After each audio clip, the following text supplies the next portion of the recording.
தூய மத்தேயு எழுதிய நற்செய்தியிலிருந்து வாசகம். அதிகாரம் 9, இறைவசனங்கள் 32 தொடக்கம் 38 வரை. அவர்கள் சென்ற பின் பேய் பிடித்து பேச்சிழந்த ஒருவரை சிலர் அவரிடம் கொண்டு வந்தனர். பேயை அவர் ஓட்டியதும் பேச இயலாத அவர் பேசினார்.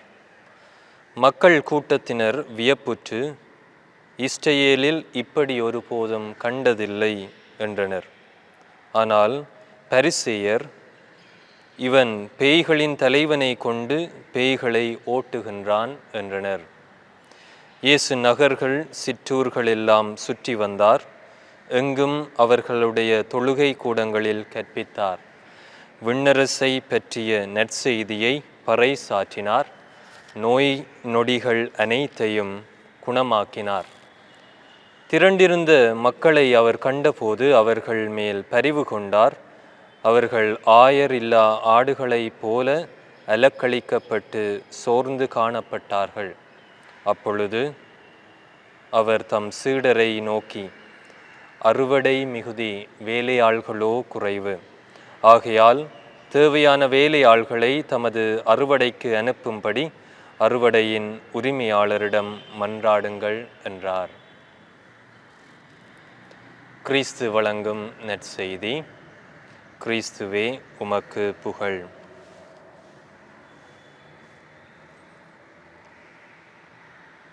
அவர்கள் ஆயரில்லா ஆடுகளைப் போல அலக்களிக்கப்பட்டிருந்தார்கள். கிறிஸ்து இயேசுவிலே அன்புமிக்க சகோதர சகோதரிகளே, ஆண்டவர் இயேசு இன்று இந்த இறை வார்த்தையை நமக்கு தருகின்ற போது, நாங்கள் மனிதர்களாகிய நாங்கள் இந்த உலகத்திலே பல்வேறுபட்ட சுமைகள், சோதனைகள், வேதனைகளோடு வாழ்ந்து கொண்டிருக்கின்றோம். நமது வாழ்க்கையிலே பல ஏமாற்றங்கள் அடிக்கு மேல் அடியாக விழுந்து கொண்டே இருக்கின்றது. ஆனால் ஆண்டவர் இயேசு சொல்லுகின்றார், சுமை சுமந்து சோர்ந்திருப்போரே எல்லாரும் என்னிடம் வாருங்கள், நான் உங்களுக்கு இளைப்பாறுதல் தருவேன். ஆண்டவர் இயேசுவினுடைய பரிவு எங்கள் ஒவ்வொருவருக்கும் கிடைக்கப்பெறுகின்றது. அதனால்தான் இன்றைய நற்செய்தியிலே நாங்கள் வாசிக்க கேட்கின்றோம். திரண்டிருந்த மக்களை அவர் கண்டபோது அவர்கள் மேல் பரிவு கொண்டார். ஆண்டவருடைய பரிவு நிச்சயமாக எங்களுக்கு இருக்கின்றது. ஏனெனில் ஆண்டவர் இயேசு இரக்கம் மிகுந்தவராக இருக்கின்றார், அன்பை பொழிபவராக இருக்கின்றார். அதனால்தான் இன்றைய நாளிலே நாங்கள் வாசிக்க கேட்ட இந்த நற்செய்தியிலே பேச்சிழந்த ஒருவர் வாய் பேசுகின்றார். அவரை பிடிக்கப்பட்டிருந்த அந்த பேய் அவரை விட்டு அகன்று போகின்றது. இன்னும் ஆண்டவர் நிறைய அற்புதங்களை அந்த மக்களுக்கு செய்கின்றார். இதற்கு மேலாக அந்த மக்களுக்கு என்ன தேவையோ ஆண்டவர் இயேசு அதை அவர்களுக்கு கொடுக்கின்றார்.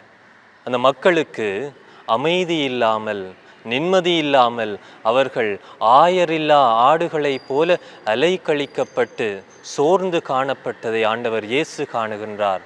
அங்கே அவர்களுக்கு தேவையான அந்த அன்பை, பரிவை அவர் கொடுக்கின்றார். ஒரு முறை ஒரு ஆய்வாளர், இந்த உலகத்திலே மிகவும் வெற்றி பெற்ற மனிதர் யார், சந்தோஷமான மனிதர் யார் என்ற ஒரு கேள்வியை கேட்டு அதற்குரிய பதிலை தேடிக்கொண்டிருக்கின்றார்.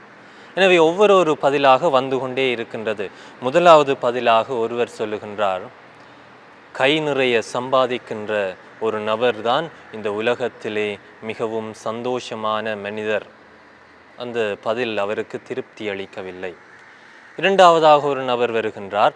அவர் சொல்லுகின்றார், பட்டம், பதவி, பெயர், புகழ் என்று தனக்கென நிறைய சொத்துக்களை சேர்த்து வைப்பவர்தான் சந்தோஷமான, இந்த உலகத்திலே வெற்றி பெற்ற மனிதராக இருக்கின்றார் என்று சொல்லுகின்ற போதும் அதுவும் அவருக்கு திருப்தி அளிக்கவில்லை. மூன்றாவதாக ஒரு நபர் வருகின்றார்.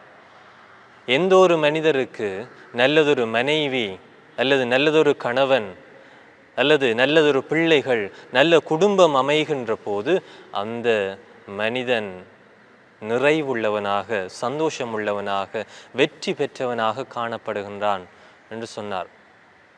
அந்த பதிலும் அந்த ஆய்வாளருக்கு ஒரு திருப்தி அளிக்கவில்லை. இவை அனைத்தும் இருக்கலாம், ஆனால் எந்த நிலையிலே ஒரு மனிதன் சந்தோஷமாக வாழ்க்கையில் வெற்றி பெற்றவனாக இருக்கின்றான் என்று அவர் தேடிக்கொண்டே இருக்கின்றார். ஒரு சாதாரண மனிதன் வந்தார். அந்த மனிதன் வந்து ஒரு பதிலை சொல்லுகின்றான். அந்த ஆய்வாளருக்கு மிகவும் திருப்தி அளிக்கின்றது அந்த பதில். அந்த பதில் என்னவென்றால், எந்த ஒரு மனிதன் அவன் நித்திரைக்கு போகின்ற போது எந்தவித பிரச்சனையும் இல்லாமல் அவன் எளிதிலே நித்திரை கொள்ளுகின்றானோ அந்த மனிதனே இந்த உலகத்திலே வெற்றி பெற்றவனாக காணப்படுகின்றான். அங்கே நிம்மதி இருக்கின்றது, அமைதி இருக்கின்றது. அன்புமிக்க சகோதர சகோதரிகளே, நமது வாழ்க்கையிலே நாங்கள் பலர் நித்திரை இல்லாமல், நிம்மதி இல்லாமல், வாழ்க்கையிலே ஒரு அமைதி இல்லாமல் வாழ்ந்து கொண்டிருக்கின்றோம். ஆனால் நமது வாழ்க்கையிலே ஆண்டவர் இயேசுவை நாங்கள் தாங்கி செல்லுகின்ற போது, ஆண்டவர் இயேசுவோடு நாங்கள் வாழுகின்ற போது நாங்கள் நிம்மதி பெற்றவர்களாக, அமைதியை பெற்றவர்களாக, நல்லதொரு மனிதர்களாக நாங்கள் மாற முடியும். கிறிஸ்து இயேசுவிலே அன்புமிக்க சகோதர சகோதரிகளே, ஆண்டவர் இயேசுவே நமக்கு அமைதியை தருபவராக இருக்கின்றார், ஆறுதலை தருபவராக இருக்கின்றார். ஆண்டவர் இயேசுவை எமது வாழ்க்கையிலே கொண்டு வாழுவோம். ஆண்டவர் இயேசு பிறக்கின்ற போதும் சரி, அல்லது இறந்து உயிர்த்தெழுந்த பின்பும் சரி, ஆண்டவர் அமைதியை கொடுத்தவராக இருக்கின்றார். ஆண்டவர் இயேசு பிறக்கின்ற போது நாங்கள் பார்க்கின்றோம், வானவர் கூட்டம் வானத்திலே இருந்து உன்னதத்திலே கடவுளுக்கு மகிமை உண்டாகுக, பூமியிலே வாழ்வோர் அனைவருக்கும் அமைதி உண்டாகுக என்று வாழ்த்துகின்றனர். ஆண்டவர் இயேசுவினுடைய பிறப்பு எங்களுக்கு அமைதியை தருவது.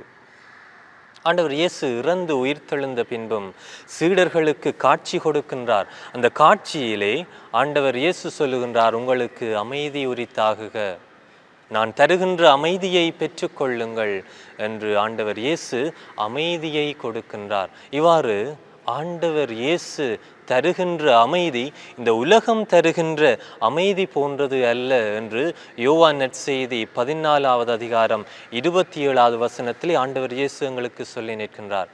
எனவே ஆண்டவர் இயேசு தருகின்ற அந்த அமைதியை நாங்கள் பெற்றுக்கொள்வோம். இந்த உலகத்திலே நாங்கள் பார்க்கின்ற போது ஒரு வன்முறையை அடக்குவதற்கு இன்னொரு வன்முறையாலே நாங்கள் செயல்படுகின்ற போது அங்கே அமைதி பிறக்கின்றது என்று சொல்லுகின்றோம்.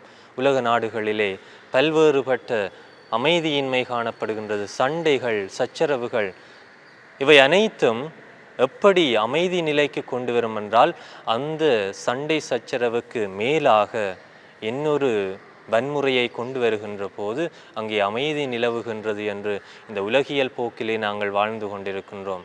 ஆனால் கிறிஸ்துவிலே அன்புமிக்க சகோதர சகோதரிகளே, ஆண்டவர் இயேசு தருகின்ற அமைதி நமக்கு நிலையான நித்திய வாழ்வை தருகின்ற அமைதியாக இருக்கின்றது.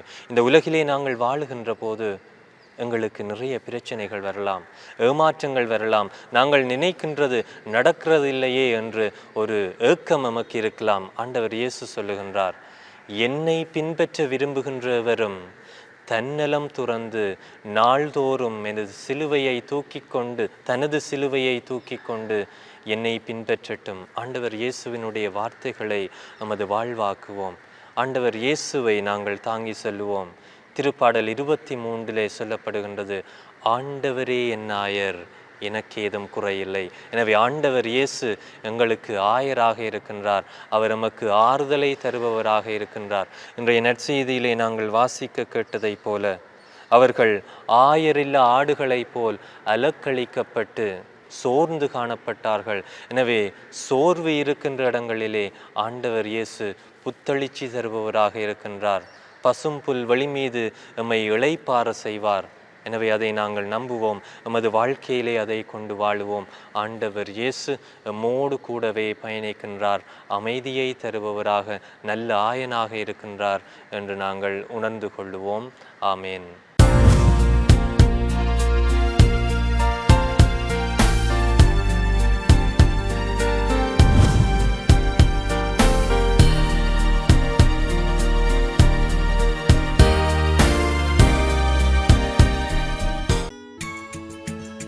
ஹோலி மேடையில் புத்தம்புது நிகழ்ச்சிகளை உடனுக்குடன் பார்த்து மகிழ எமது ஃபேஸ்புக் மற்றும் யூடியூப் பக்கத்தை லைக் செய்யுங்கள்.